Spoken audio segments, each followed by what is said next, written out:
what's going on inside the head of someone that can go beyond themselves?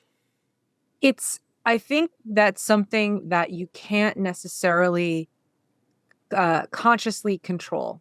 So all these other factors are coming into play. Let's say it's the Olympics and you're running that final race, and just being in that environment, with the audience and the lights and the camera, whatever is there, is motivating your body. I mean, we see this in cockroaches, and they Okay.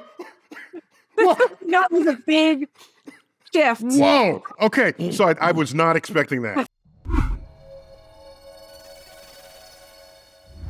This is StarTalk, Sports Edition.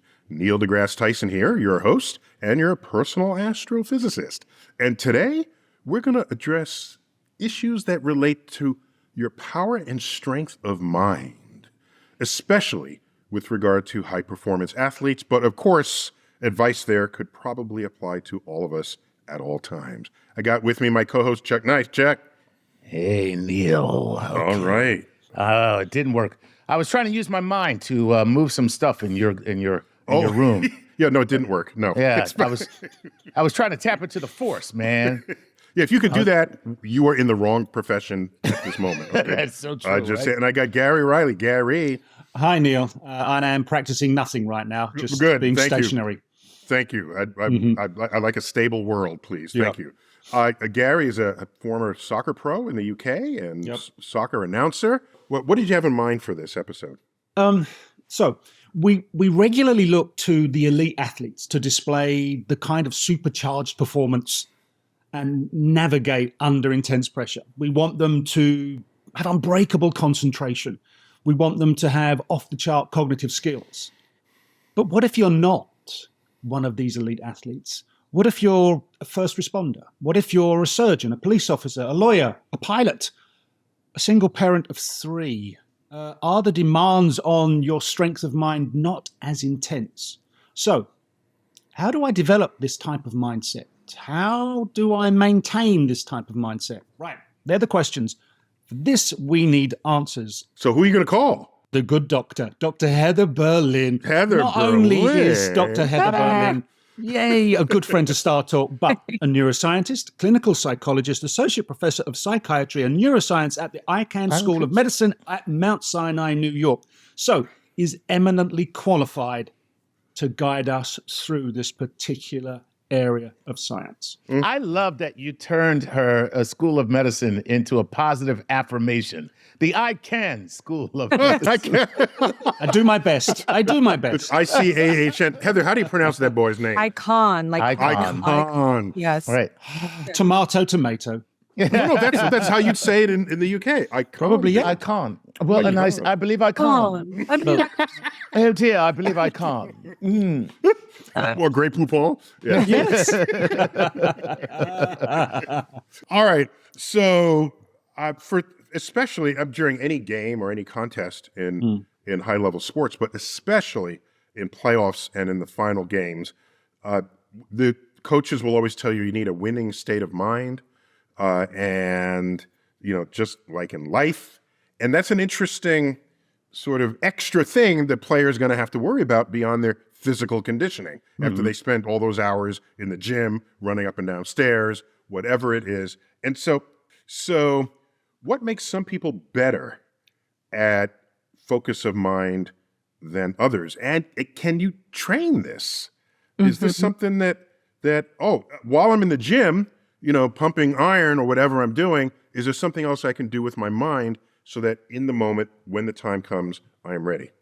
Yeah. I mean, just like muscles in your body, the mind or the brain, you can think of it like a muscle, right? And the more you exercise certain skills, the more you can develop them. Now, there are individual differences in our ability, say, to focus our attention or to sort of ignore negative thoughts or counterproductive thoughts that you might be having that can interfere with your performance. But there's a level of kind of cognitive control that we need in order to maintain focus and kind of dismiss these negative thoughts that might pop into our minds. And you can practice this skill. And there are particular parts in the frontal lobe that you can use to gain strength, let's say, in this cognitive capacity. Just to be clear, it's not just negative thoughts, it's just distracting thoughts, right? I mean, any thought that takes you away from where you are, it wouldn't even have to be negative, I presume. Yes. And one of the practices is mindfulness and mindful meditation, where you have a thought, it could be a thought that's not relevant to the game or a negative thought, and you just let it pass like a cloud passing by. You don't attach to it. You don't let it take you down another path where you get distracted. So we can't stop these intrusive thoughts from coming in, but you can allow them to pass and not sort of attend to them so that you can maintain the focus on the thing you need to be paying attention to in that moment. So is that why individual stress levels vary? Because they've attached themselves to this passing cloud rather than just let it fly by. Because you hear people say all the time, "I've had enough." Well, who decides that? You know, what is it that's gone on in your mind that's decided that that's the point that's your threshold? Cross? Yeah. Mm-hmm. So here's the thing. There are two things. One is that there are individual differences in terms of our what we call like tolerance for distress. Okay. So some people have a higher threshold. They can maintain a lot of stress and not sort of break. Others' threshold is lower. But yes, anybody who follows, let's say, one of these negative thoughts down a path, you know, let's say the thought is, I'm not good enough. And then it goes to, oh, I'm not good enough. That means I'm going to do terrible in this game and I'm going to lose and the whole team's going to be disappointed in me and on and on and on. Yeah. Of course, anybody would start to get upset by those thoughts. So the more you follow them and let them lead you down this negative thought path, the more likely you are going to get more stressed out. So the idea is to have a negative thought and just let it go and keep redirecting your attention to something positive or to the task at hand. You know, I got to catch this ball right. I can't let that thought take me away. Chuck, I keep hearing in my head, don't worry, be happy. Yep. That works. But actually music can, there are a bunch of studies that show that music can actually change your mood and help you adapt to stress. And people are like, neuroscientists are working together to create playlists that can either help increase your attention and focus or put you in a better mood. So music... Heather, we saw that in the Olympics where the guys coming out, the swimmers were coming out and everybody had their little headphones on, you know, and you wondered, what are they listening to? I want to know. Music... I hate to interrupt. Can we just sing another song? I can't get that damn song out my head now. Baby, oh my God. How dare you? All right. So, okay. We've just planted a few earworms. Sure. But one thing to say, though, about music is that it does impact the subcortical, evolutionarily older parts of your brain, like the basal ganglia and the emotional centers that are below the cortex. And that's why people, for example, with Alzheimer's, when they're having dementia and like sort of decreased cortex, if you play music for them, it can invigorate them because it's these more subcortical, deeper. I heard about that. Wow. Yeah, it's pretty cool. Yeah. Was it Oliver Sacks that went down that route with musicphilia? Yes. Book? Yeah. There was a film on it. So Tony Bennett. Tony Bennett had advanced dementia and was able to sing all of his songs. If you started him off, all you had to do was, I left my heart, and then he would boom into it. Because it's instantiated in the brain like riding a bike. Once you hit the basal ganglia, it's like this sort of, it automatically just goes, like you flow into it. You don't have to think about it. Heather, just spend a minute about what is the basal ganglia? It's a complex subcortical structure and it's broken up into different parts, but it's involved in what we call implicit memory, especially motor memory. So when you're first learning to ride a bike, you have to think about it, right? You're using your cortex. And once it becomes, after practice, it becomes automatic, then it gets moved into that basal ganglia, which means you don't have to think about it the next time you ride a bike. Yeah. Right. But that's also the part of the brain that's affected in Parkinson's disease. And so it's involved in lots of different things. But if you think about automatic behaviors that we need to not be able to think about, like walking, we can't always have to think about how to walk. Right. Basal ganglia will control that. But music sort of, it gets instantiated in that part of the brain. Yeah. And you know what's cool is all this, what Heather's, when you talked about underneath, it might be important to talk to the audience about the layer cake of the brain, because that's something I learned from Heather in just a offline conversation that I did not know about, that your brain is built platform on top of platform on top of platform because of evolution, right? Yes, that is how it evolved. You explained it just better than me. I mean, I should ask you the questions. But yeah, I mean, sometimes the subcortical structures are called the reptilian brain or the lizard brain. Oh, yeah. This limbic system that's like your raw sensations, like emotions, anger, and it's when other animals have to act on reflex and respond to their environment very quickly without this thinking about the consequences. That's the parts of the brain that we have inherited from our other animal ancestors. But then we evolve this larger layer, this cortex, which allows us to feel those impulses, but then decide whether we want to act on them or not. And that gives us more control over our behavior. But it also gives us more responsibility. We're more responsible for our actions. Doctor, I must ask you, as in life or in sport, the ability to have unbreakable concentration is vital in certain moments. Why is it that some people have it and some people just get distracted by anything and everything? It really has a lot to do with that ability to have cognitive control, right? There's a part of the brain called the anterior cingulate that has to do with like when there's conflict, when there's different things that you can pay attention to. Some people are able to tune it out and remain focused. But if you don't have a lot of cognitive control, if you haven't exercised these parts of your brain, or you just happen to be genetically born with, wired differently or a smaller prefrontal cortex or anterior cingulate, you have a more difficult time tuning out the noise so that you can focus on the signal. So it's like people with ADHD, they get very easily distracted. Hello. The people who are squirrel. But yeah, I mean, I think that the people who are elite sports players might be the types of people that have a greater ability to do that. And then they go on to sort of perfect that skill, right? So if you're just so distracted all the time, you might be really good athletically, physically, but you're not able to keep your head in the game and you won't make it to those elite levels. That is absolutely true. Why is concentrating so exhausting? Speaking as somebody who suffers off the charts, ADHD, literally off the charts.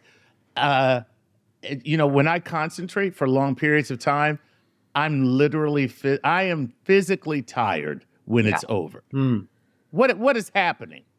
So because it's an active process, it's your prefrontal cortex has to be activated to decrease the activation that's happening in those subcortical, like animalistic areas.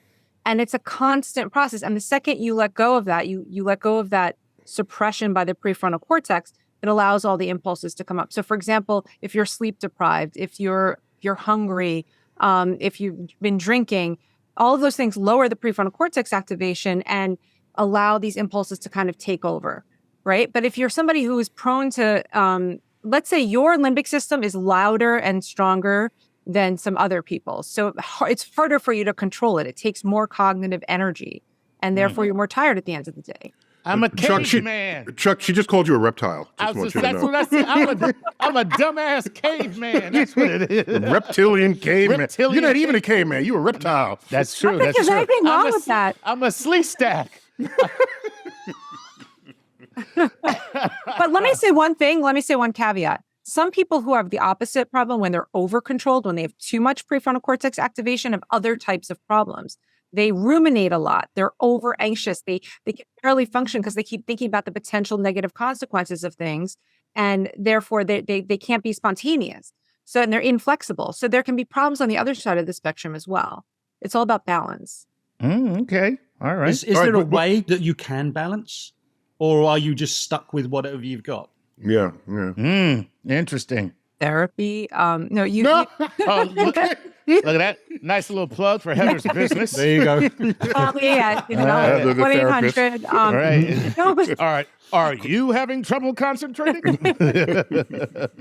but everybody, if you think of it like your genetics, predict like what your boundaries are, where you're at. And then with therapy or practice, you can get to a higher or a lower level within your genetic bounds, right? So Chuck, for example, if you lean more on the sort of impulsive, spontaneous side, which is good because it helps with, being a good comedian, but maybe for other things, it's not that helpful. Yeah, like marriage. You can work on being more consciously like cognizant of those behaviors. And it just takes more work for you to think about it and then actively sort of engage your prefrontal cortex to suppress some of those impulses. Just to be clear, Heather, did you imply that since alcohol is one of several factors that could disrupt the ability of your frontal cortex to tamp down your limbic impulses, that when you see bar fights break out, it's because people's prefrontal cortex was losing control over the reptilian urges? And if that's the case, does that imply that were it not for our prefrontal cortex, we would all just be bar fighting all the time?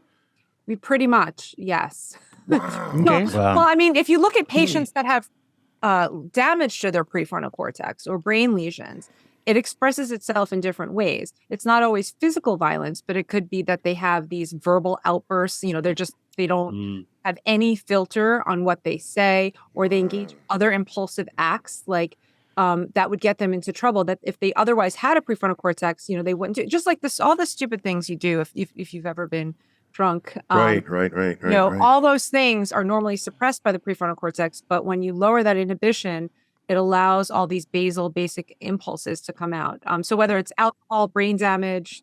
Yeah. Well, look at that. I have brain damage and I'm drunk right now.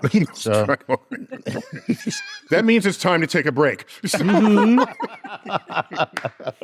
right. When we return in this first interlude for StarTalk Sports Edition, we're talking about the power of mind, not to move objects, but to focus and to concentrate and to perform. When we return, we're going to find out what role your ego plays in this and more. Heather Berlin. I want to call her our special guest, but she's like a regular guest. So our beloved guest, Heather Berlin, neuroscientist, when we return. We're back, StarTalk Sports Edition. How the focus of mind can enhance or subtract from any attempt to perform at your peak, be it in everyday life or in any sports venue. And we've got Heather Berlin, our resident neuroscientist, as our guest today. So Heather, when people have egos, they think exactly what they should of themselves, but often when we say someone's got an ego, they think more highly of themselves. Can that have a benefit to their performance? Is this something that can manifest in when it's game time under pressure? Does it work in reverse? Yeah. Oh, yeah. If you don't think you're good, do you end up performing worse than you can or should have? Just wondering. This is a very complex question, actually, and it touches upon some Freudian things as well. But so when we say ego, you can think of it like it's your sense of self, right? And some people can have an inflated sense of self. Some people can have a low sense of self and devalue themselves. The ideal is to be somewhere in the middle. Now, to have self-confidence is positive, right? So I think that will help your performance to feel, I'm going to go out there and I know I can do this. I've done this before. And it's sort of like positive self-talk and self-confidence is good. But when you get to these people with the inflated ego, there's something called a vulnerable narcissist. And these are people that have a lot of bluster, but it's really to cover up their insecurity and vulnerability. Whoa. And so when somebody is too over the top about themselves, to me, that is a sign that they're actually very insecure.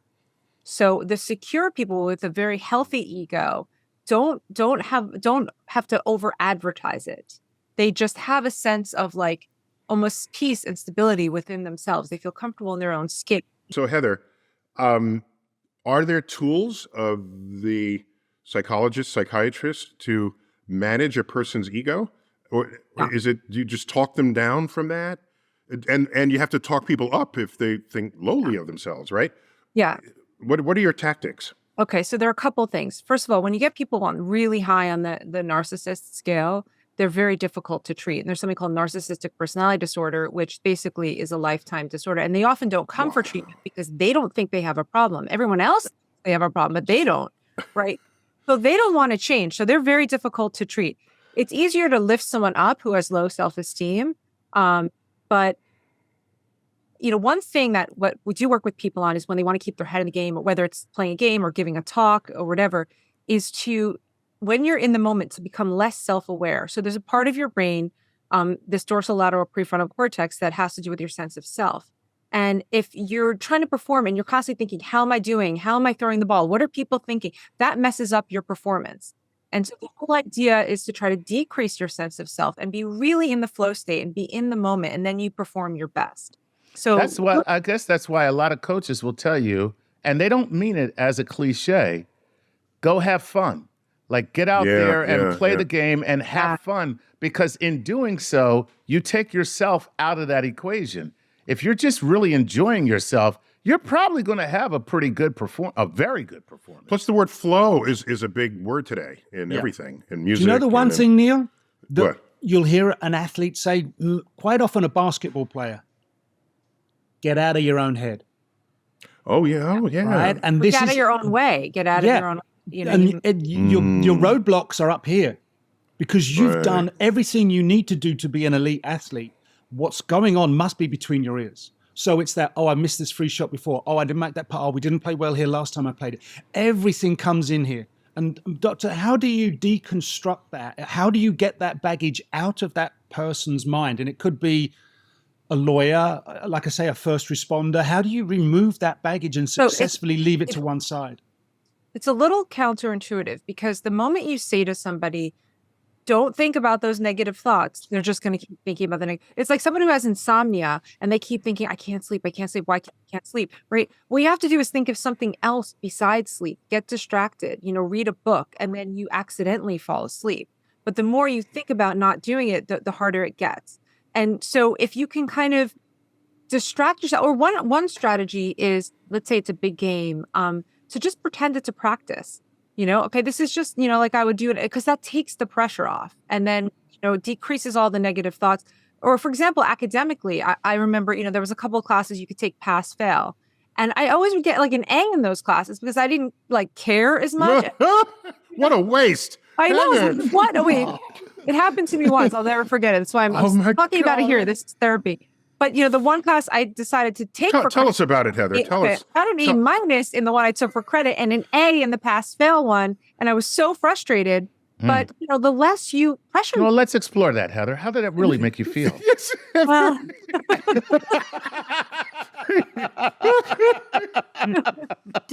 Very disappointed in myself. Yes. Yeah, and you should be. Health. No. That was environmental health, and the other was adolescent health. And I'm not going to tell you which was what, but I was very disappointed in myself. So you mentioned environmental, because we've discussed here what goes on here, right?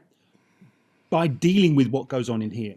What if, I find it now in the modern stadiums that have been constructed, particularly for my sport, soccer, football, if you wish, player lounges that they can go and sit in before they start, before kickoff, are constructed to give psychological boosts. It might be through subliminal paneling in the shape of a hexagon. It might be through colorways. It might be through lighting. Now, is this hogwash and it's just the emperor's new clothes, or actually does this provide the psychological boost everybody is hoping it will? Is that related to feng shui, where just the feeling of a space can affect you emotionally? Yes. So I don't know the specifics about those particular rooms, but I do know that the environment can definitely affect your mood and your behavior. And we've all experienced that, sometimes, like at schools now, they have some, at my kids' school, they have something called the Zen Den. And if a kid is feeling stressed, they take Zen Den. They can just... Let me tell you something. That's a rich white school right there. And I'm telling you right now, you ain't stepping into no schools in the hood where they're like, okay, Jamal, you need to go to the Zen Den right now, Jamal. Okay? All right? How much you paying for that school, Heather? I will not discuss this. Somebody's making too much money in her practice. Okay. In my day, my kids, it was a timeout in the corner. So it's become Zen Den. Okay, go on. But the point is that, or if you, well, I don't know if you've ever gone to a spa or somewhere, you go to a place, the music, the lighting, the furniture, the feeling. The smells, yeah. Because your brain is taking in all these sensory information. I mean, it's black in such a brain. It doesn't see or hear or feel anything. It's just getting these sensory signals and creating a perception, interpreting what your mood should be. So if it's getting a lot of loud noises and screaming and yelling, it's going to affect your brain in a certain way. If it's having soothing, calm, your brain will interpret it like, oh, I am in a safe environment. Everything is okay. There's no need to have to put my fight or flight system, into effect. Right. And so these environments do have an impact. Now, whether it's, is it this color or that color or whatnot, I don't know the specifics, but I do know the environment certainly has an impact on how you feel and how you behave. That's funny because I read an article about psychological torture. So in America, we're not supposed to torture anybody, like, enhanced interrogation. But what they found was what they could do is take the environment in which a detainee is held and make it so disconcerting that it would screw with their head and that they would begin to want to tell you anything just not to be in this place anymore. So they would make the walls different sizes at different places so that there was no symmetry, or they would use certain color schemes. Or, I didn't know if that stuff was real, but wait, Gary, did they do this to the opponent's locker room? They can do. So for your home games? There was one team we played. They're in the Premier League right now, Leeds United. They still have a rather old stadium. When you went to the visiting team's dressing room, right? There were no toilet facilities in that area. You had to walk out of the locker room, down a corridor, and into a more public toilet facility. So it was all psychological to mess you That's up. screwing with your ego right there. Oh, yeah. That's just, you know what? You need to use the bathroom, whatever it is. It was everything that was done to try and just tweak your performance and take it down. Wait. So Heather, in that, okay, Heather. Mm-hmm. So, at what point does it take you down, and at what point does it boost you back up? Because I tell this story, and I'm going to say it again here and now. A friend of my father's, my father ran track.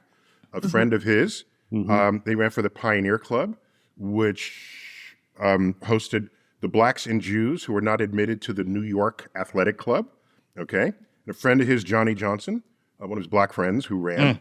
Yeah, well, you didn't have to say black. You didn't have to, but I have to. Okay.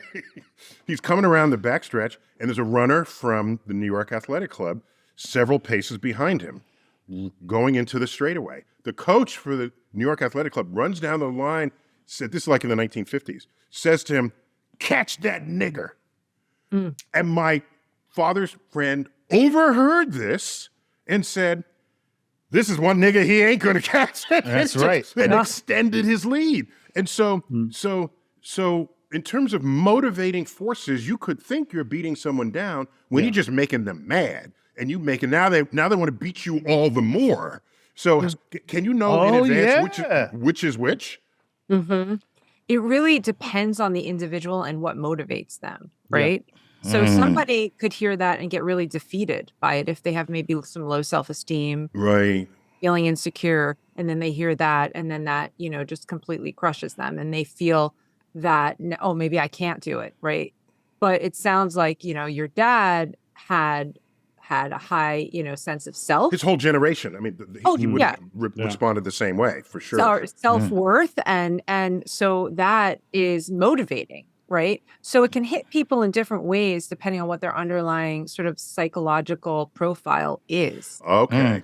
Because then it can land differently in different people. Right. Well, this is the whole basis of trash talking. Though, let's also keep in mind, it was the 50s. Nothing would make a black man run faster than hearing a white man behind him screaming the N-word.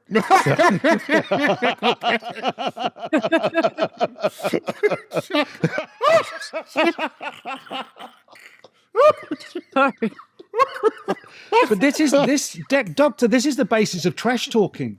I mean, I've seen head coaches before a game try and trash talk some of my teammates. Now, he didn't realize just how quick and sharp they were. And these were black players with attitude, and they tore him to pieces before the game. And they just came and said, "That joker just tried to trash talk us. What an idiot."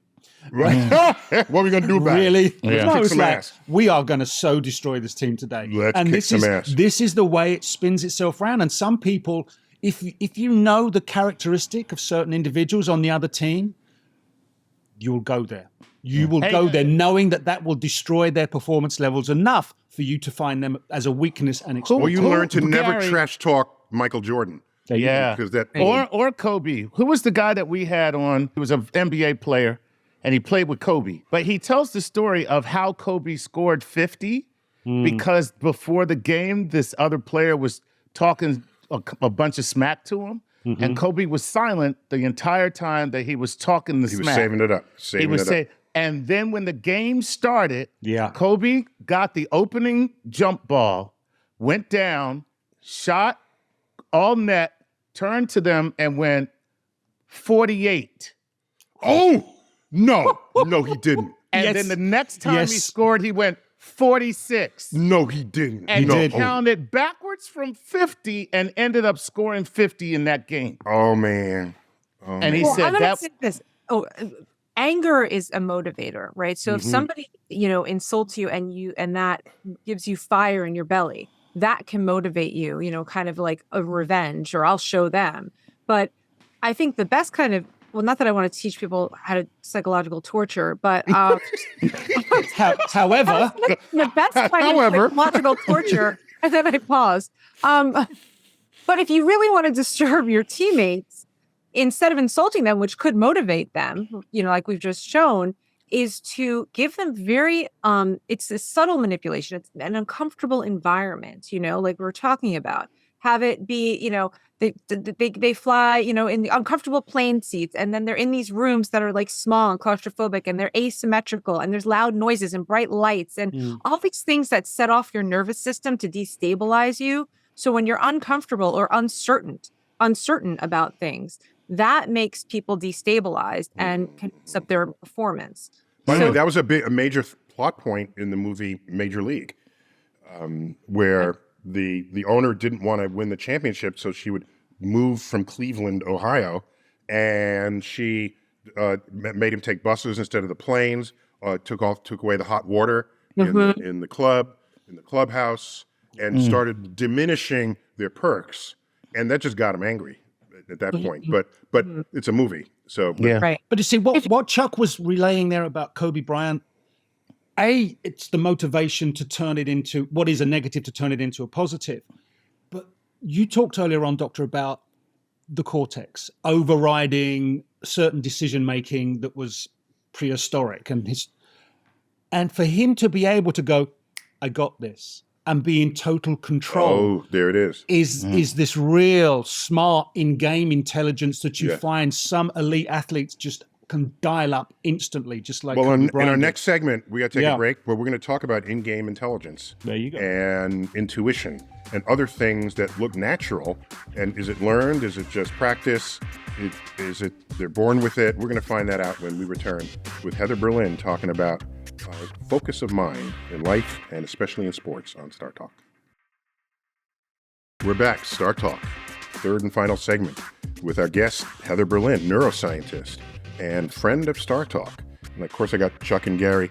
Heather, are you active on social media? What are you up to? I am on Twitter and Instagram, Heather_Berlin. So Heather, we want to learn about sort of court intuition, field intuition, or intelligence, sports IQ, if you want to call it that. And is there anything we should know or be able to think about this? Holding aside that there's a racist dimension to this occasionally, okay? Do you remember Jeremy Lin, the basketball player? Linsanity. Linsanity, okay? He was really good on the court and had some very high-scoring games, and he played for 8 seasons or something, mostly with the New York Knicks. The newscasters kept saying, "Oh, he has look at that court IQ that he has, and he's a smart." But everyone talking about how smart he is, whereas there are black players who could easily outperform him, and no one ever says they have high court IQ. So this is a bias that is deep within our culture. If a black athlete performs, it's natural. Whereas if a white athlete, or especially Asian in this case, performs, well, they've studied it and they're a student of the field and they have an IQ. So holding all of that aside, because that's a separate show if we were going to go there, because I don't like playing the race card like Chuck always does. Of course. Jeremy Lin, look at him just doing geometry to sink those right? buckets. Yeah, but all the other black players that are sinking the same buckets, they're not doing geometry apparently. Okay, it's just natural. So what I want to ask you is, the people who seem to just know and anticipate, and they're all in. Can you learn that? It seems to me if you could learn it, then everyone would have it, but everyone doesn't have it. So maybe there's something not true. There's got to that. be something that set those guys apart, Right? So what I would say is this: is actually it can't be learned specifically, but it can by proxy, and by that I mean there's such complex, such a complex skill set that you can't think about it consciously. So what the players do, what I think is happening is when you practice so much, because your unconscious can process much more information than consciousness. Consciousness is very limited. So if you had to think at every moment, what angle should I hit that ball into the net at, and what exactly, you couldn't do it. But if you had enough practice, your unconscious had enough information to be able to do all the calculations and figure out where should I be on the court, who should I pass it to, without you having to consciously think about it. That's the skill set. It's when it's so over-rehearsed that things start to become implicit that you do have a kind of intelligence, but it's not a conscious one. It's unconscious. And I just want to repeat what you said. You said your unconscious awareness can be aware of way more that's going on than your conscious awareness. So the more you can hammer what might be a difficult task to learn, the more you can hammer that, tamp that into your subconscious, the more effective you'll be in your venue. Is that a fair? Exactly. So that's the same thing with the improvisers learning an instrument.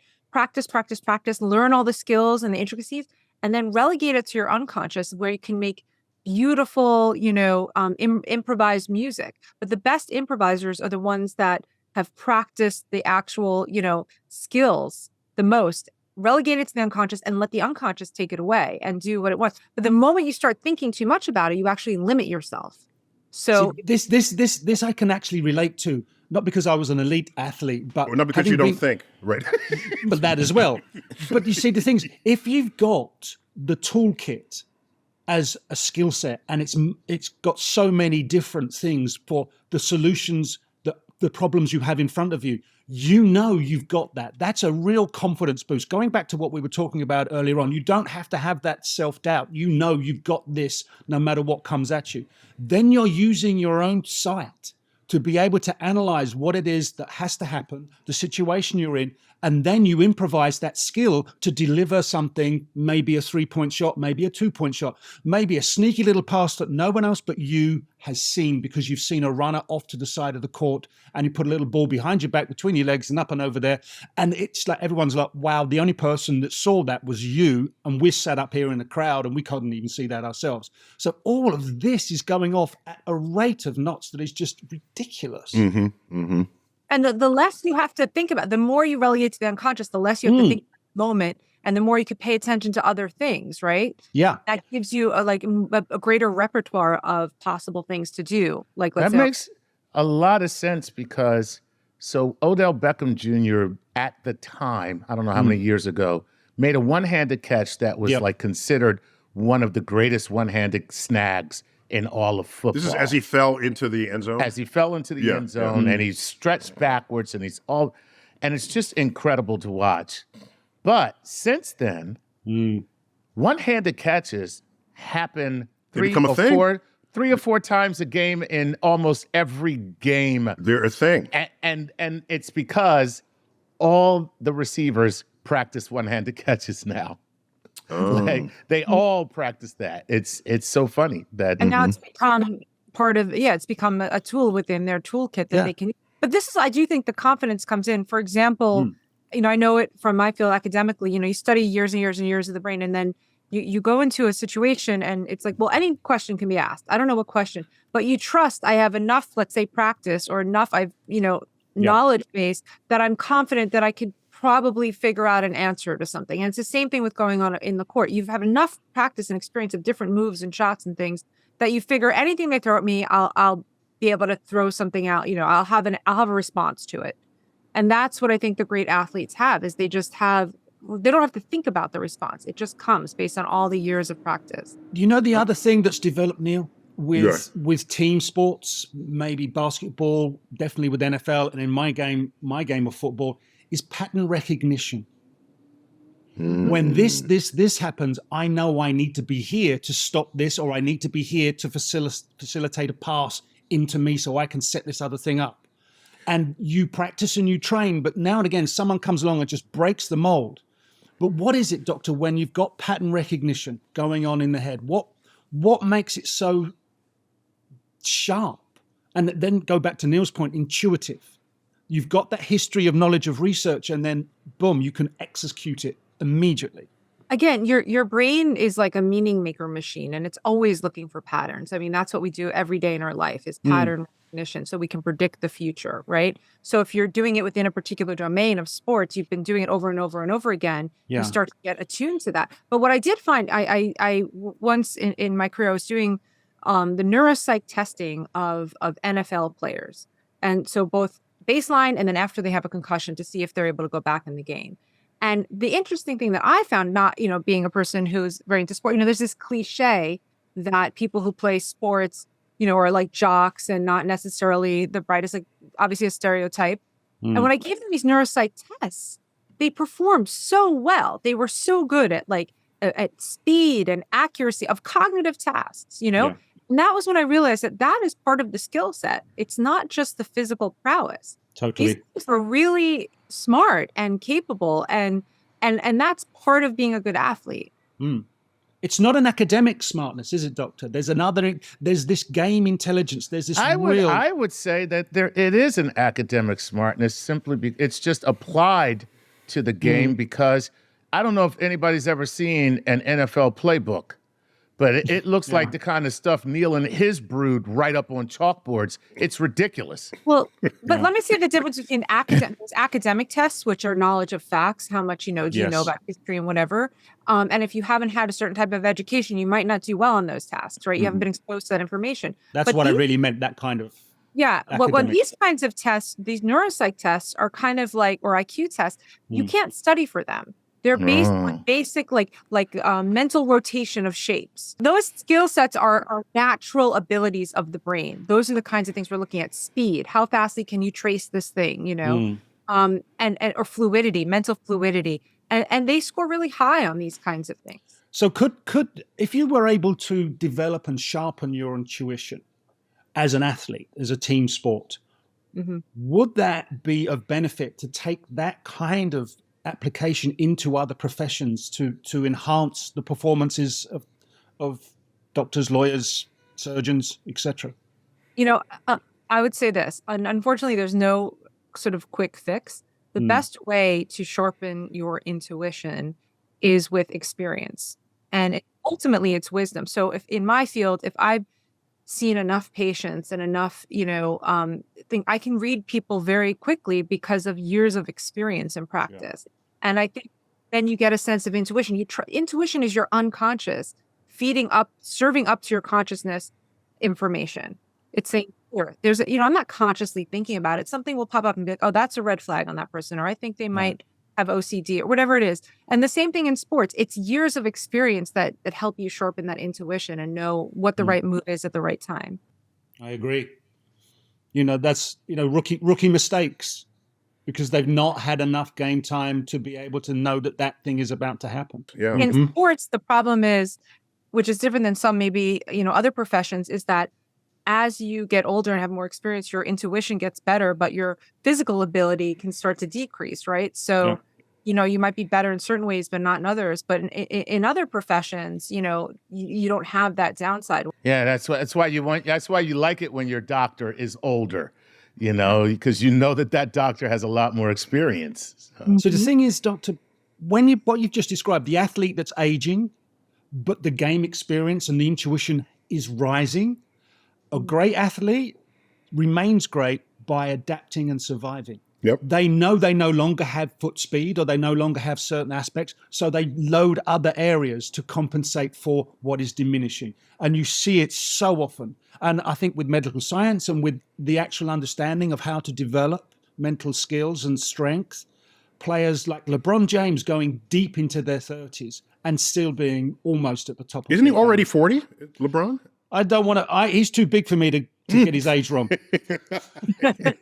I thought he was 40. Maybe not. Maybe not. Heather, there's something that we haven't discussed, but I think it relates to all of this.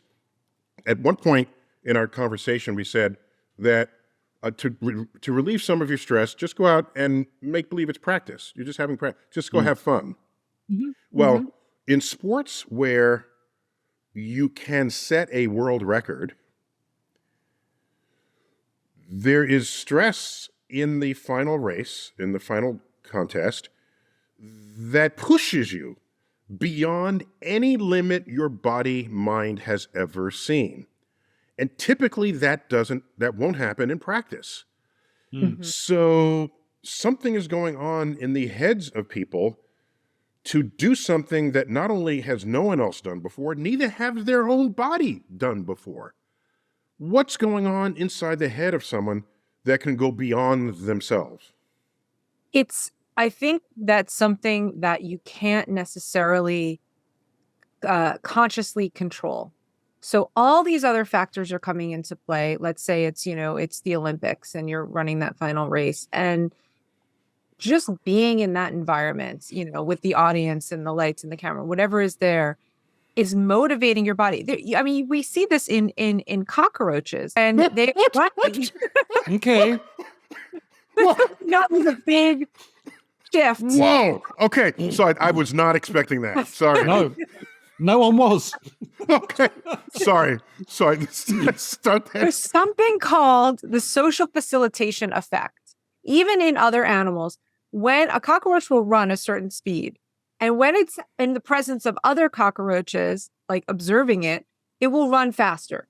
Now, I don't know that it's consciously making that decision. And we all know this, and somehow we perform differently when we're alone versus if we know other people watching us. And you're not consciously saying, I'm going to perform differently but this input is getting into your brain. It's telling you this is important, or I want to impress these people, whatever it may be. And it encourages you to go beyond these limits. But there's nothing you can tell yourself to make yourself do it. It's almost like you have to get all your skills and have everything ready to go and just trust your body knows what it's doing. And one example I'll use is, a friend had told me this once. We were going down a mountain. We were like going down, and I was like so nervous and taking it step by step. And and he was just going really quick. And he said, you got to just not think about it. Just let your body go, and it knows what it's doing, and you'll get down safer that way. And there was truth in that. And those were the last words he ever spoke. As I watched him tumble away. He was never seen again. He was never seen again. See, the other thing, Doctor, it's a competitive streak in an individual. And then you hear other phrases, and the one that sounds stupid but actually does have some credence to it is winners find a way of winning. Because that's what they want to do. That's what's going on in their mind. The other ones are things like the bigger the game, the big players turn up and they bring a big performance with them. They don't cower in the corner, and they have this ability to rise to an occasion.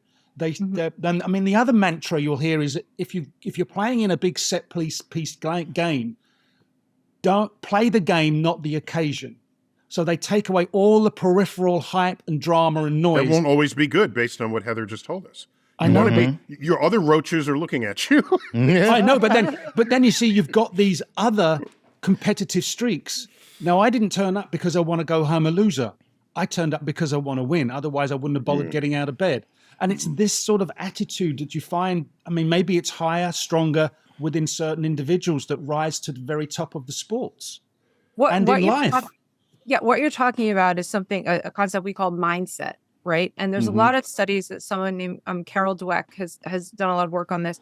But when you have a particular mindset, it can affect so many things down to your basic physiology. So this one study looked at people who were cleaners at hotels, and they would always be tired at the end of the day, and they measured all their their body weight and, BMI and the rest of it. And then they started putting up these signs in the break room saying that cleaning is really good exercise and it's really good for you. And it actually like burns calories and all of these things. And they changed their mindset about the work. And then their physiologic measures started to improve. They were doing the same amount of work. Wow. And there's a number of studies like this. But the point is that if you go into a situation saying, I'm a winner, and you have this goal in mind and this foresight, and then your body kind of comes along to meet that expectation, right? If you really believe it, and you compete with yourself. Most of the best athletes are trying to beat their own record. It's not as much about the other person, about beating their own, Kobe Bryant or whatnot was probably just trying to beat himself, right? And that continues to motivate you and keep you at the top of the game. But really having a goal and trusting that somehow your brain and body will find a way to get there. And that's a positive mindset. Cool. Yep. All right. Well, we got to call it quits there. That was a chock full episode, man. My brain is still digesting all that. Plus the roaches. I got to think of. I got to think about that one. Next time you see a roach on the floor, that's a whole different. And don't forget, Neil, never take a lizard into a bar and get it drunk. There you go. That was the lesson of the segment. That was one, segment one's lesson. Don't get lizards drunk. That's the worst thing. Well, Heather, it's been a delight to have you back on StarTalk. Thanks for being such a loyal friend of the show, serving us up your expertise when and where we need it. And Gary, Chuck, always good to have you guys there as well. Pleasure, Neil. Always a pleasure. All right. This has been StarTalk Sports Edition, an episode on the focus of mind. I've been your host, Neil deGrasse Tyson, your personal astrophysicist. Keep looking up.